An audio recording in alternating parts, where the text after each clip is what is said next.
मैं रामनिवास शाह आचार्य श्री कल्याण राजकीय कन्या महाविद्यालय सीकर। आज मैं आपको प्लेटो की शिक्षा योजना के बारे में बताऊंगा, चर्चा करूंगा।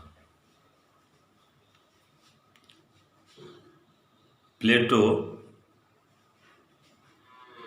राज्य में न्याय व्यवस्था स्थापित करना चाहता था। न्याय व्यवस्था की प्राप्ति करना चाहता था और उसके लिए न्याय को प्राप्त करने के लिए उन्होंने अपनी ओर से शिक्षा योजना को प्रस्तुत किया है। और शिक्षा योजना को इसलिए किया है कि शिक्षा ही वो माध्यम है जो किसी राज्य में, समाज में बड़ा परिवर्तन कर सकती है, सकारात्मक परिवर्तन। एक मनुष्य को जो जहाँ तक पहुँचना चाहिए वहाँ तक पहुँचने में मददगार शिक्षा ही होती है, ऐसा वो मानकर चलते थे, उन्होंने माना है। तो इसके तहत उन्होंने न्याय व्यवस्था की प्राप्ति के लिए उचित शिक्षा व्यवस्था पर बहुत बल दिया। उसकी बहुत बड़ी आवश्यकता उनको महसूस हुई और इसी के तहत, जैसे रूसो ने एक जगह कहा है कि रिपब्लिक राजनीति शास्त्र पर लिखा गया ग्रंथ नहीं, बल्कि किसी समय शिक्षा पर लिखा गया सर्वश्रेष्ठ ग्रंथ है। अर्थात, और इसको थोड़ा आगे बढ़ाते हैं, मानसिक रोगी के लिए ये मानसिक उपचार है। शिक्षा में वो ताकत है कि ये मानसिक रोगी को स्वस्थ करने का मानसिक उपचार है। अब हम देखते हैं, इतिहास का थोड़ा सहारा लेते हैं, तात्कालिक परिस्थितियों को देखते हैं। तो इसके अंतर्गत हम पाते हैं कि उस समय यूनान में दो शिक्षा पद्धतियां प्रचलित थी, एक एथेंस की, दूसरा स्पार्टा की। एथेंस में शिक्षा कार्य को एक परिवार का दायित्व माना जाता था, निजी कार्य माना जाता था, राज्य उसमें हस्तक्षेप नहीं करता था। और एथेंस की शिक्षा पद्धति 3 चरणों में 3 स्तरों में विभक्त थी। पहला प्राथमिक शिक्षा, ये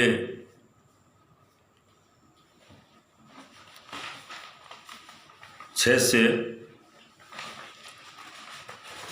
14 वर्ष तक के बच्चों के लिए थी। इसमें पढ़ना लिखना, प्राचीन कवियों के साहित्य का अध्ययन करना, व्यायाम और संगीत पर बल दिया जाता था। दूसरा माध्यमिक शिक्षा, ये 14 से 18 वर्ष तक के बच्चों के लिए थी। इसमें जो तात्कालिक समय के, उस समय के सोफिस्ट लोग जो पैसा लेकर शिक्षा देते थे, उनसे शिक्षा प्राप्त की जाती थी। और इसमें इसकी विषय वस्तु अलंकार शास्त्र, भाषण कला और राजनीति, ये सोफिस्ट लोग इन विषयों की शिक्षा प्रदान करते थे। तीसरा चरण, तीसरा स्तर, सैनिक शिक्षा। ये 18 से 20 वर्ष तक के लिए थी, 2 वर्ष के लिए। इसमें प्रत्येक स्त्री पुरुष को ये शिक्षा लेना, सैनिक शिक्षा लेना अनिवार्य था। इसके बिना उनको नागरिक अधिकार नहीं मिल सकते थे। तो ये नागरिक अधिकार प्राप्त करने के लिए भी आवश्यक थी। तो ये एथेंस की शिक्षा पद्धति थी। दूसरी स्पार्टा की शिक्षा पद्धति थी। स्पार्टा में शिक्षा राज्य का काम था, ये परिवार के दायित्व के अंतर्गत नहीं आता था। शिक्षा निजी हाथों में नहीं थी, ये राज्य द्वारा नियंत्रित थी और सभी स्त्री पुरुषों के लिए समान शिक्षा व्यवस्था थी, भेदभाव नहीं था। 7 वर्ष का बालक होने पर, बच्चा हो या बच्ची, उसको राज्य ले लेता और लेने के बाद अपनी प्रकार से उसकी सारी संपूर्ण शिक्षा व्यवस्था की व्यवस्था करता। संपूर्ण शिक्षा की व्यवस्था राज्य का दायित्व था। और इसमें स्पार्टा की शिक्षा में सैनिक शिक्षा और शारीरिक शिक्षा पर अत्यधिक बल दिया जाता था। तो ये 2 प्रकार की शिक्षा पद्धतियाँ प्लेटो के समय प्रचलित थी। प्लेटो ने इन दोनों ही शिक्षा पद्धतियों का बहुत अच्छी प्रकार से अध्ययन किया, विश्लेषण किया और उसमें गुण और दोष देखे। तो दोनों में से श्रेष्ठ गुण ये था, एथेंस में एक व्यक्ति के व्यक्तित्व विकास पर अच्छा बल दिया जाता था। तो वो लिया कि एक व्यक्ति के व्यक्तित्व का विकास भी करना। दूसरा, स्पार्टा में राज्य द्वारा नियंत्रित शिक्षा व्यवस्था थी, उसमें सामाजिकता पर अत्यधिक बल दिया गया था। अर्थात जो उसका सामाजिक पक्ष है, राज्य के प्रति एक व्यक्ति के जो दायित्व हैं उन पर वो शिक्षा ज़्यादा केंद्रित थी। और इस मायने में एक व्यक्ति का जो व्यक्तिगत खुद का है वो व्यक्तित्व है, इसमें पिछड़ जाता है, उधर ज़्यादा ध्यान नहीं दिया जाता है। तो प्लेटो ने अपने ओर से इस विश्लेषण के आधार पर इन दोनों ही गुण दोषों में एक अच्छा सामंजस्य स्थापित किया और प्लेटो ने अपनी एक शिक्षा योजना प्रस्तुत की। और उस शिक्षा योजना के अंतर्गत प्लेटो ने अपने शिक्षा योजना को 2 भागों में बांटा है। एक प्रारंभिक शिक्षा और दूसरा उच्च शिक्षा। प्रारंभिक शिक्षा के अंतर्गत जो 6 से 20 वर्ष तक के लिए थी, ये प्रारंभिक शिक्षा 6 से 20 वर्ष तक, इसमें 6 से 18 वर्ष तक के बालकों के लिए व्यायाम और संगीत की शिक्षा दी जाती थी। प्लेटो कहता है अच्छे स्वास्थ्य के लिए, अच्छे शारीरिक स्वास्थ्य के लिए व्यायाम की शिक्षा अति आवश्यक है। दूसरा, आत्मा के लिए, मन के लिए, स्वस्थ मस्तिष्क के लिए संगीत की शिक्षा बहुत आवश्यक है। तो जैसे शारीरिक स्वास्थ्य के लिए व्यायाम की शिक्षा, संपूर्ण शिक्षा कोई आदमी ले लेगा तो वो कभी बीमार नहीं होगा। बीमार नहीं होगा तो चिकित्सक और चिकित्सा विभाग की आवश्यकता नहीं होगी। उस पर हमें खर्चा नहीं करना पड़ेगा। दूसरा, मन और आत्मा के लिए संगीत से व्यक्ति की कोमल संवेगों और भावनाओं का परिमार्जन करके वो बहुत अच्छा एक नैतिक मनुष्य, आदर्श मनुष्य बन सकता है, उच्च स्तर को प्राप्त कर सकता है। वो निर्मल और पवित्र उसका व्यक्तित्व बन सकता है संगीत के द्वारा। जब इस प्रकार का आदर्श और श्रेष्ठता प्रत्येक व्यक्ति प्राप्त कर लेगा तो फिर उससे गलतियां नहीं होंगी, अपराध नहीं होगा तो वकील, थानेदार और जज इस विभाग की आवश्यकता नहीं होगी, अनावश्यक खर्चे नहीं होंगे। तो इस प्रकार से प्लेटो साहब ने, और संगीत के लिए तो उन्होंने आगे चलकर यह भी कहा है कि when modes of music change, the fundamental laws of state change with them।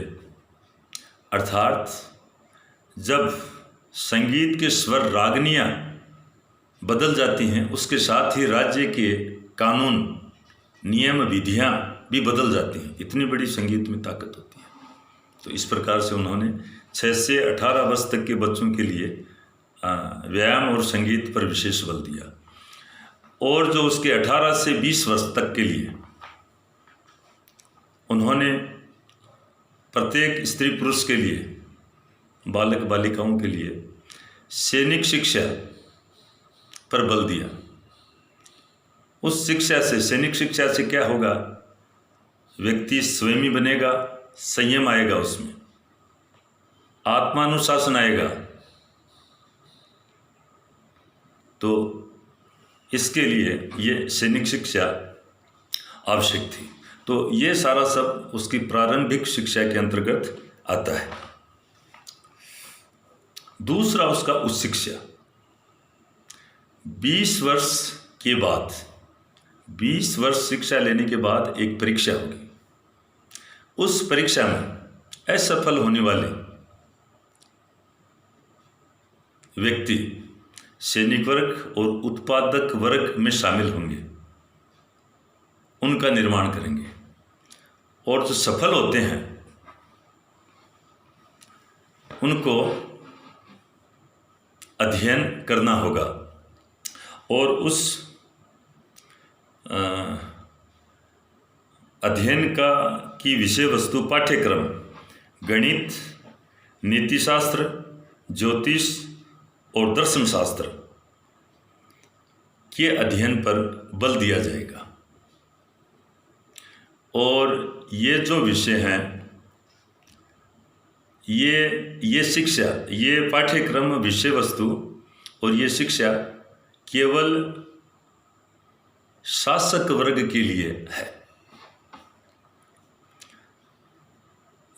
3 class हैं, शासक वर्ग, सैनिक वर्ग और उत्पादक वर्ग। तो 2 वर्ग तो असफल होने पर उधर उनकी छटनी हो गई, अब एक चल रहा है ये, तो ये शासक वर्ग है, और इनमें इन विषयों की उनको शिक्षा प्रदान की जाएगी। अब 10 वर्ष पूरा करने के बाद, अर्थात 30 वर्ष की शिक्षा लेने या होने पर एक परीक्षा फिर होगी, और इस परीक्षा में असफल होने वाले राज्य के सामान्य अधिकारी बनेंगे, और जो सफल हो जाते हैं उनके लिए 5 वर्ष और अध्ययन करना पड़ेगा, अर्थात 35 वर्ष तक का ये हो जाएगा। और इसमें इन 5 वर्षों का अध्ययन की विषय वस्तु या पाठ्यक्रम क्या होगा, वो होगा गणित, न्याय, तर्क और दर्शन शास्त्र पर विशेष बल दिया जाएगा। और इसमें भी विशेष बल डायलेक्टिक एंड फिलोसॉफी, द्वंद्व और दर्शन शास्त्र पर अत्यधिक बल दिया जाएगा। तो ये शिक्षा का लंबा अनवरत अध्ययन काल है 35 वर्ष तक का। और प्लेटो यहाँ पर ही शिक्षा को समाप्त नहीं करते हैं। इसके बाद 15 वर्ष के लिए वो जीवन की पाठशाला के अध्ययन का प्रावधान रखते हैं कि 35 वर्ष तक किताबी ज्ञान को प्राप्त करने के बाद जीवन की जो व्यवहारिक पाठशाला है उसमें जो जीवन से संबंधित अनेक थपेड़े, कठिनाइयाँ, परेशानियाँ, उनका ज्ञान होना भी आवश्यक है। तो 15 वर्ष तक फिर वो विद्यार्थी व्यक्ति विचरण करेंगे जीवन की पाठशाला में, समाज में, राज्य में। कहीं खाना मिलेगा, नहीं मिलेगा, कहीं कोई किन परिस्थितियों का सामना करना पड़ेगा। तो वो ये 15 वर्ष तक ये चलेगा। और उस 15 वर्ष का कि खुली जीवन की पाठशाला में जो सफल, जो खरे उतरते हैं प्लेटो ने उनके लिए दार्शनिक शासक बनने का योग्य माना है। क्यों? इस प्रकार के व्यक्तित्व के धनी व्यक्ति ही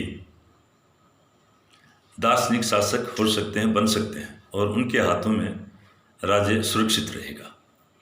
तो इस प्रकार से ये उनका पाठ्यक्रम, शिक्षा योजना है, ये 50 वर्ष तक की है। ये एक लंबा कार्यकाल है। तो आज हम इतना ही लेते हैं। आगे वाले वीडियो में शिक्षा व्यवस्था, शिक्षा योजना को लेकर, उसके गुण दोषों को लेकर और हम अध्ययन करेंगे। धन्यवाद।